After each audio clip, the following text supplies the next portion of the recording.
be sharing with you today a little bit about the Virtues program at Willow and how it's central to the way that we teach our students, both here in person when we're at school in person, but also how we've modified this so it continues even when students are learning remotely at home. And we do want to open this up for questions. So next slide, you will see Lisa's email address there. Most of you know Lisa as well, and she's going to be facilitating for us this afternoon. So as I'm going through my presentation, please shoot her an email with any questions that come up for you. And at the end, we're going to do a question session where she'll read those out loud and we'll be able to respond to them. We may not be able to get all of your questions today. We're going to try to, but if we miss any of them, then Lisa's going to be, we'll be following up with responses via email. All right. And can everyone hear me okay? I want to make sure sound is good. Perfect. All right, so before I share a little bit about Willow's specific Virtues program, which is really a type of character education, I wanted to give some background on what character education is. So character education is a learning process that enables students and adults in a community to understand, care about, and act on core ethical values such as respect, justice, civic virtue, and citizenship. Upon these core values, we form the attitudes and actions that are a hallmark of safe, healthy, and informed communities that serve as the foundation for our society. In schools, character education has to be approached comprehensively to include the emotional, intellectual, and moral qualities of a person or group. And you'll see as I go into the virtues that we practice here at Willow, we really do hit on all three categories of those types of behaviors that we want to develop and processes we want to develop in our students. It's important to offer multiple opportunities for students to learn about, discuss, and enact positive social behaviors. So you'll really see that it's embedded throughout our curriculum, and I'll talk a little bit more later on in the presentation about the different ways that we talk about them and practice them and embed them throughout the daily life here at Willow. And student leadership and involvement is really important, and they have to be involved in developing and agreeing to and then practicing and learning about the different virtues and the different characters that we're trying to build in order for those to become a part of the students' beliefs or actions. And I thought the quote from Cicero that you see there really speaks to why character education is so important. He said, "Within the character of the citizen lies the welfare of the nation." So to share a little bit about what makes a robust character education program, and again, here at Willow, this is our Virtues program, it's important to bring staff, parents, and students together to identify and define those elements of character that are central to our mission. And again, in our case, it's the Willow Virtues. It's also important to provide training for staff on how to integrate character education into the life and culture of the school. Again, we want it to be fully integrated into a student's day. And that's important to train staff in terms of how they can do that in their classrooms and throughout the other parts of our campus. It's also really important to develop a partnership with parents in the community, so we are all in agreement about the characteristics and the values that we want to see our students demonstrating, and that they're seeing consistency in the value of those both in school and outside of school. And finally, we've got to provide lots of opportunities to model those character traits and social behaviors, and that really has to be modeled by all key stakeholders: school leaders, teachers, parents, and community partners. Everyone has to agree upon those things and then model them together for our kids to truly believe them and to be able to act on them. And again, a great quote there from Benjamin Franklin that speaks to the importance of character education in schools. And he stated that nothing is of more importance for the public weal than to form and train up youth in wisdom and virtue.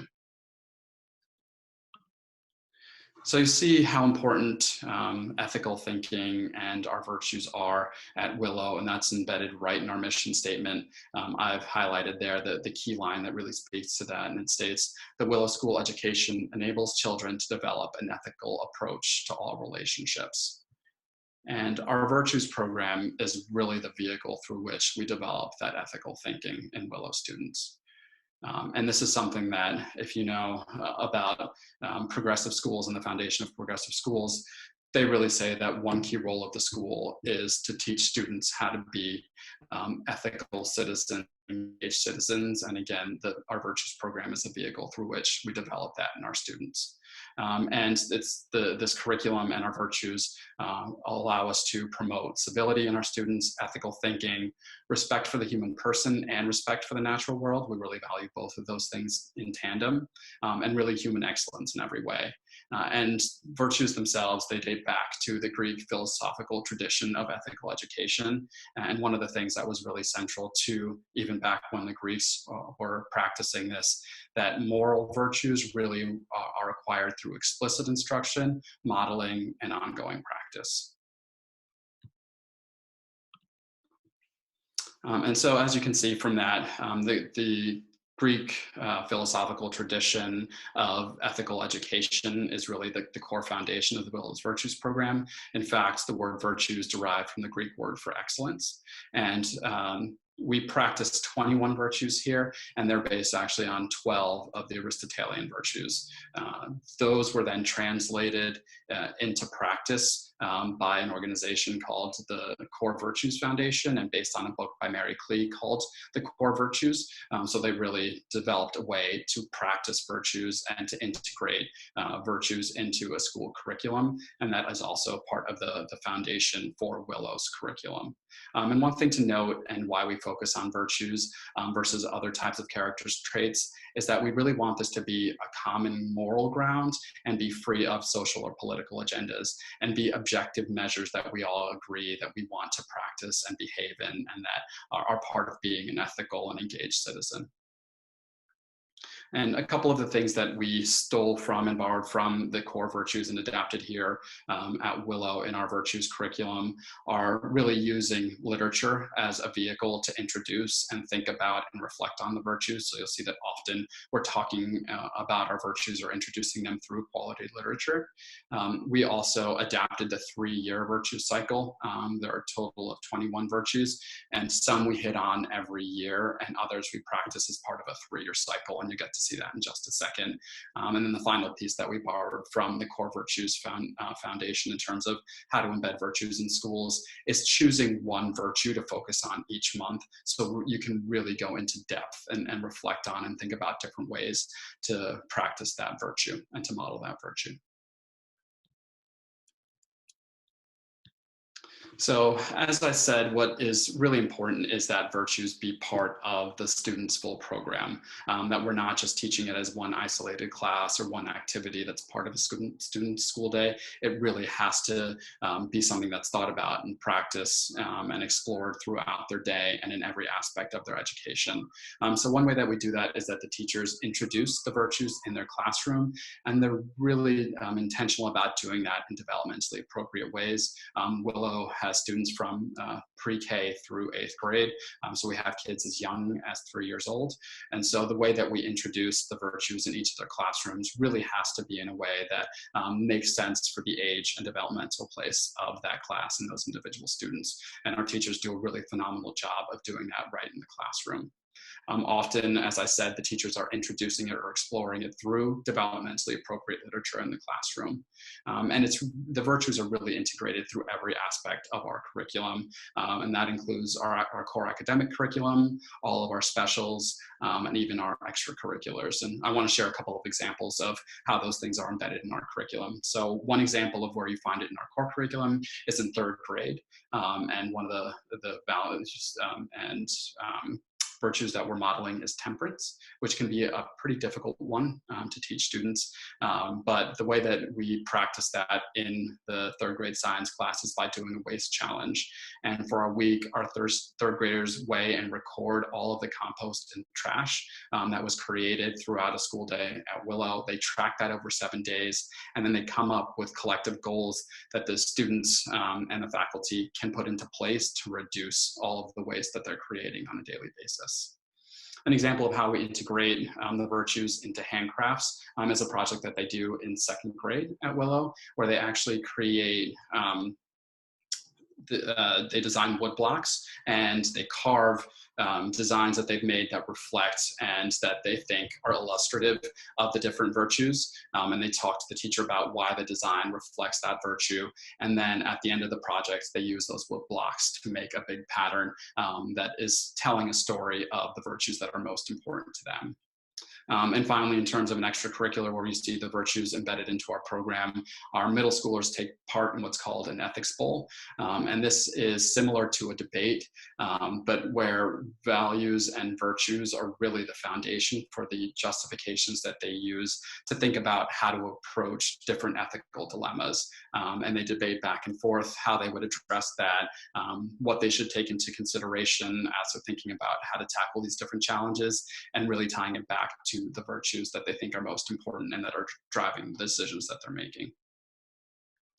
In addition to it being embedded in our curriculum, it really is embedded in how we deal with our relationships with our students, and particularly how we manage any behaviors that we're seeing. And that is both addressing any problematic behaviors that are coming up, but also in really reinforcing the positive behaviors that we see. When we see behaviors that we want to address or reinforce, we talk about how that ties back to our virtues, how they're either going against that and how we might want to change our actions, or what virtues we can be using in the future to address these situations. And you see that our entire disciplinary process at the school is really embedded in the virtues, and thinking about students' individual needs, what's driving the behavior, and helping leverage what the students learn about virtues to continue to help them grow ethically and make better choices as they progress through being in school here. So here you'll see the 3-year virtue cycle, and the ones that you see that are bolded there are some of the most important virtues and why we practice them every year. So you'll see in September, we always have responsibility and respect. In November, we always practice gratitude. In January, we have compassion. And then every March, we have courage. And then the remaining virtues, we repeat again on a 3-year cycle. So we won't hit on them every year as deliberately and focusing on them for the entire month, though we'll still refer to them if there are opportunities to do so naturally, organically in the class or in our instruction. And one of the key ways that we really think about and reflect on the virtues as a school community is through our morning gathering. And there you'll get to see what morning gathering looks like when we're all in place, when we're all at the school. The full school morning gatherings happen in our studio, and there you'll see what those look like when our entire school community is together. So I'll share a little bit more about morning gathering and how that's designed. And morning gathering really is at the heart of the Willow experience and being a member of our community. And it's a time for everyone, not just our students, but our faculty, our administration, our parents, to fully participate in being an engaged community together. It's a place where children get to experience a sense of significance and belonging and really understand their role in the Willow community. And it really is intended to be a group experience where everyone is fully engaged. We don't think about it as a performance where you have an actor or someone that's sharing something on stage and the audience is passive. We really think about it being an activity, a shared experience that everyone is fully engaged in. And the morning gathering activities allow us to really explore the virtues and their deeper meanings, to look at them from different perspectives, to experience or to relate to them in a variety of different ways, and to start to become mindful and aware of when we encounter virtuous behavior in our daily interactions, and to help to foster that and to drive that and enable our students to model them even more. And so morning gathering, again, really sets the tone for respectful learning and reflective and trusting climate at the school. And we really are particular about it being a quiet, reflective space where everyone is fully present, centered, and engaged.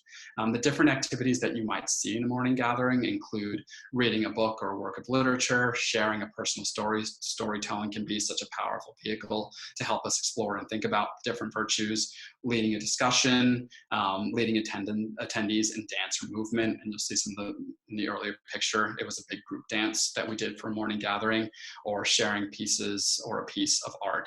And that's just a sample of what those activities can be. Really, the sky is the limit, and we encourage the people that are leading morning gathering to think creatively about what they want to impart about that particular way and use a vehicle through which they can really explore that as a full community. All of the members of our faculty and staff share in the responsibility of leading morning gathering, and we also highly encourage students and parents to present at morning gathering as well. And we do create a sign-up allows a member of our community to be able to choose a date that they can come and lead morning gathering. And morning gathering, as I said, is really how we set the tone for the day. And so most of our school days start with morning gathering. After students are dismissed, they will go to morning gathering, and it starts at 8:15 and lasts for about 15 minutes. And is really a way that we set the tone for the week and for that school day. Because we have such a spread of different age levels here at the school, we have a rhythm for morning gathering that allows us to really be able to differentiate the content that we're using to lead morning gathering based on the group of students that we have at that time. So Mondays and Fridays, we always have an all-school morning gathering where students preschool through 8th grade are there. We do that in the studio, and parents are welcome to be a part of that. And then on Tuesdays, we have a lower school morning gathering in our library. Parents are also welcome to that, but that's only open to preschool through grade 5. And again, allows us to kind of explore different books that are more developmentally appropriate for our lower school kids, but also to think about them in ways that are more developmentally appropriate for that age group. At the same time, our middle schoolers are actually in the advisory period over in the middle school. And then Wednesdays and Thursdays, we really do narrow in again on a smaller grouping so that teachers can really design activities that are really developmentally appropriate for a smaller group of kids. And so the teachers will do those in grade level clusters, either in their individual classroom, or you might see 3, 4, and 5 come together for morning gathering. It's done organically, but again, allows us to be really intentional about designing activities that are appropriate for that age level. Mindfulness is a really important part of morning gathering. And so when students enter for morning gathering, they enter to quiet music. And then shortly after that, whomever is leading morning gathering leads the entire group in some sort of mindfulness or breathing activity so that we can all be really focused and ready to engage fully and participate fully in the activity that's being led by the morning gathering leader. And we have pretty clear expectations for how to engage in morning gathering. So we do really welcome parents to come in early because it can be a really good community building time to chat with one another and to foster those relationships that they have that are so strong. But then we use the sound cue to let them know it's time for them to stop chatting and to get ready for the students to come in so they can really come into a quiet, reflective space. We do, again, because building that community is really important, we do open it up to younger siblings to attend. And we try and limit anyone that is late from coming into morning gatherings so they don't negatively impact the ambiance there and the quiet, reflective setting that we've created once we get started. And finally, we end by singing a song together. Collective singing is something that's a really important part of what makes our school community so joyful. And so the leader of morning gathering will choose a song and we post the lyrics so even folks that are new to the community can sing along with us. And we really encourage everyone to participate in singing. It can be something that really brings joy to the heart and really get your mind and your soul ready to learn and fully engage. So we always end with a group song and then quiet music that students process out to in the same way that they do when they come in. So though we've had to make the big change into distance learning, because the Virtues program is such an important core part of the Willow School education, we wanted to find ways to continue to embed that even in distance learning. And so we still have daily morning gathering, and the beauty of it is now that we're able to do morning gathering every day. And we're recording that and we share that on our YouTube channel, which has been really great for our parents who have not been able to attend morning gathering regularly because of their work schedules. They now get to see it either in the morning when we premiere it or whenever they have a chance to later in the day with their families. And we're still using that as a time to really introduce and reflect on and think about the virtues. And it's a way that we are still staying connected during these times that we're apart. You know, those core values and things that we've all agreed upon and the virtues that bring us together are really building that connectedness even when we're all in our homes and can't be together in person. And those virtues are really driving the behaviors that we are modeling and engaging in and how we're treating one another even during these difficult times. So in addition to the virtues really being embedded and explored in morning gathering, they're also integrated into the core curriculum. We're sharing examples about how they can be implemented at home and different ideas that families can use to practice the virtues at home. And they're also integrated into the specials. And so I'll share one example of that. Our assistant head of school, Megan Coy, led a morning gathering about gratitude and talked about the importance of gratitude and practicing that on a daily basis, and taking time as a family to really reflect on the things that bring us joy and the things that we're grateful for, and made the suggestion of creating a gratitude jar. So again, you can see how she introduced that virtue in the morning gathering and then gave an extension or some way that parents could bring that into the home and practice that at home. Our third and fourth graders, as a part of that morning gathering later on in their writer's workshop class, wrote handwritten letters to healthcare workers, which were then delivered to hospital staff by one of our parents who's a doctor. And then in the Skills for Tomorrow, which is an elective for eighth graders in the middle school, our assistant head of school, Megan Coy, also incorporated and has been teaching a class from Yale called The Science of Wellbeing. And that week taught a module on practicing gratitude and the scientific basis that shows that showing gratitude helps improve our mental state and is beneficial for us holistically. And as I said, we're still continuing to do our morning gatherings, but we're doing them in a virtual space. And now, instead of doing them a full school morning gathering Mondays and Fridays, each day there's a morning gathering that we're designing and airing for all of our school community to see. And that is actually open to the public. It's not just to our Willow community. And we think that that's a really great way for folks to get a sense of what makes Willow so special, and for us to have an impact on the broader global community and really demonstrate to them the values that are important to us and how we're practicing them. These morning gatherings are being led by our faculty and administrators, and they follow the same structure as the morning gatherings. So we saw them in person. So we're leading in with quiet music. There's always a centering or meditation exercise embedded in it to kick it off. There's an activity and reflection, and then we do a sing along with an accompaniment, so families can sing along at home, and then finish with quiet music. And this has been a really great vehicle for us, again, to maintain that connection to one another and to highlight how we're practicing the virtues at home. So one example is we had Earth Day on a Wednesday and did a morning gathering where we highlighted different activities that students can engage in to still make the world and their environment a better place, even while having to honor these different protocols for social distancing. And then that Friday, we shared highlights of the students partaking in these different activities. And it was a really great way to celebrate when we were all together virtually as a community, how we were practicing those virtues at home. So as you can see, the virtues really do guide all of our decisions as a school community.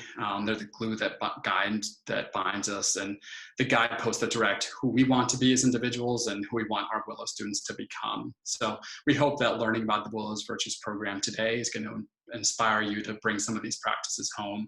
And so we wanted to share a couple of ideas that might allow you to do that following this presentation. So some practices that you might consider to practice gratitude at home.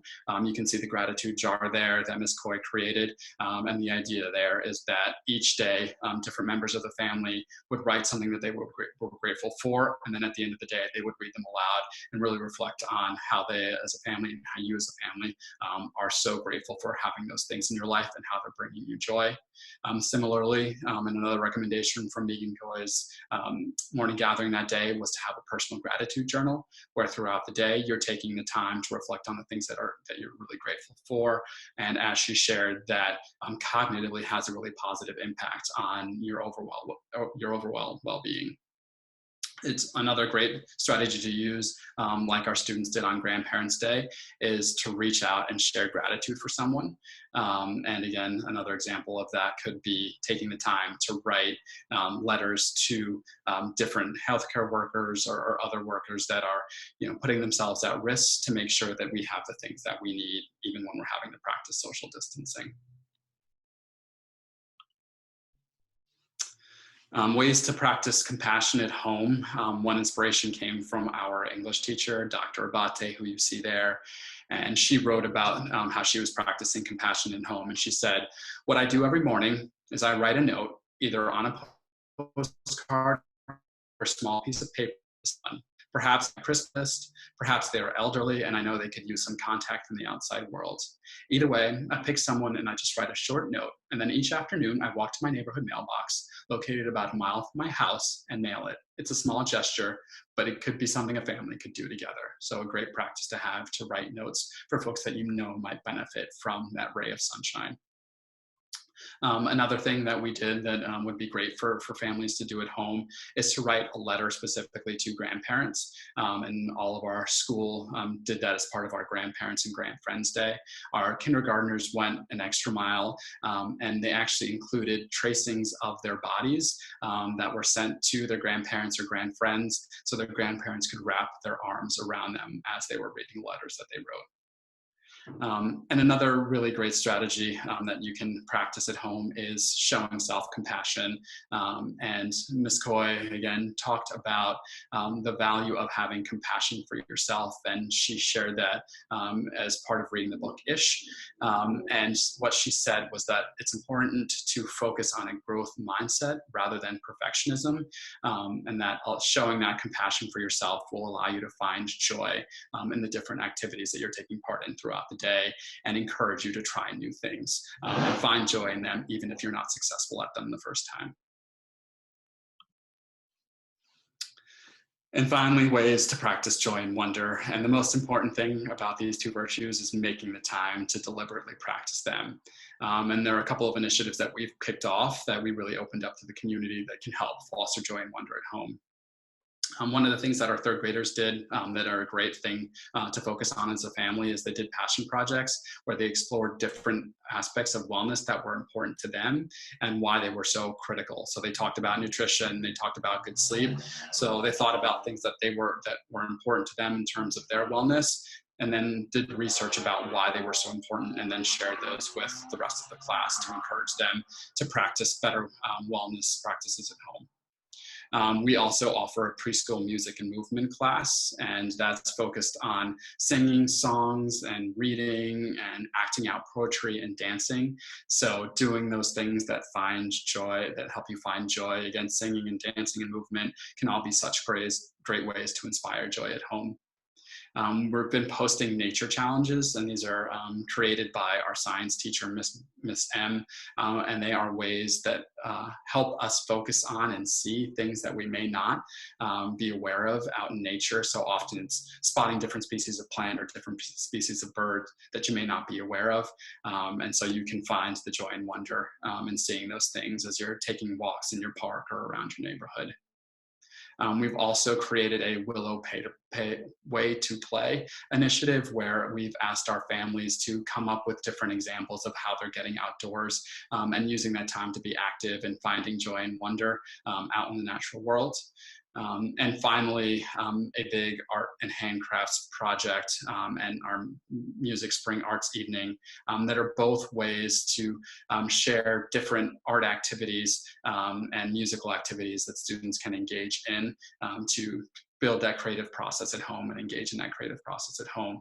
And all of these are content that we've shared and that we want the public and both our community and the broader public to learn from and to practice. So we'd love for you to go and see those and to practice some of those, and also share with us how you're using those suggestions at home. So just wanted to wrap up by sharing a little bit about why virtues are so important to us and the value that our parents specifically see in the virtues curriculum and program here at Willow. So each year we do a parent survey and we want to get a sense of the parent and the student's experience throughout the year. And one of the questions from that survey is, it asks, please tell us 3 things you value about a Willow education. And last year we had 27 families total that responded to the survey. And of those 27, 15 of them mentioned the Virtues program as one of the things that they were most important to them about Willow. And morning gathering was noted 12 out of the 27 times. And then I've included there a couple of verbatims that really speak to how our parents think and why they value our virtues program. So I'll let you take a moment to read those.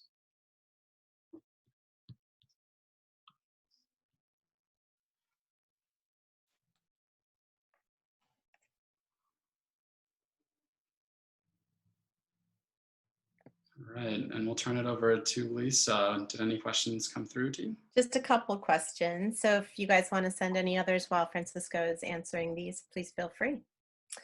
So question one, I really appreciate the intentionality behind this program. Have you seen an impact on your graduates? And if so, can you describe the impact?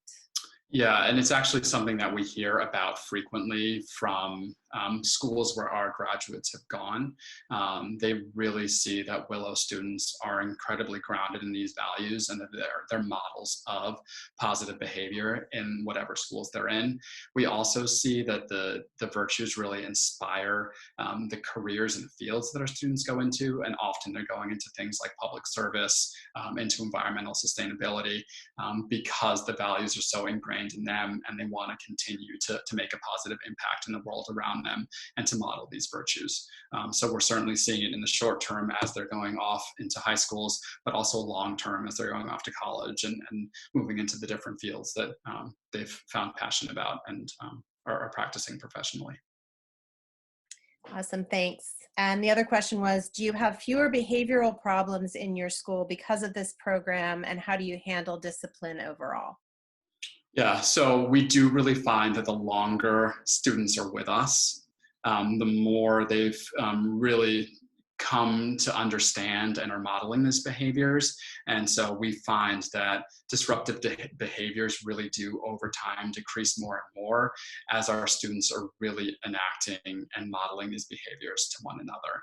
So I've taught in a variety of different environments. There are very few behavioral problems at Willow compared to other schools. And I think our virtues curriculum is really reflective of that. And in terms of what our discipline policy it is, there are really two pieces of it. One is we really handle every issue that comes up as individual to that student. So we don't have set policies in terms of consequences in place.